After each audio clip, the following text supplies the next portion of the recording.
আসসালামু আলাইকুম প্রিয় বন্ধুরা, সবাই কেমন আছেন? সকালবেলা নাস্তা নিয়ে চলে আসছি। আজকে সকালে এটা কোন দেশের নাস্তা? কুষ্টিয়ার একটা বিখ্যাত নাস্তা নিয়ে চলে আসছি।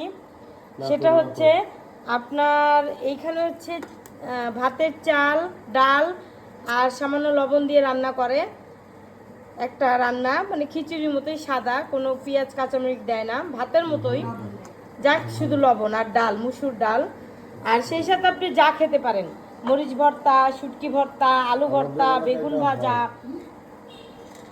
আমাদের এলাকায় হয়, তবে খুদে বাদ দিয়ে যা কিছু করেন।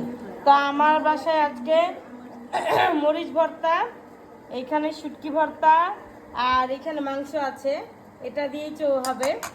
আর আপনারা যেটা দিয়ে খেতে পারেন, হয়তো আলু ভর্তা, বেগুন ভর্তা, তারপরে হচ্ছে বেগুন ভাজা, যেটা মন চায়। তবে স্পেশাল হচ্ছে এইটা, কলিজা ভর্তা। দেখেন এরকম কলিজা ভর্তা কার কার পছন্দ জানাবেন কিন্তু।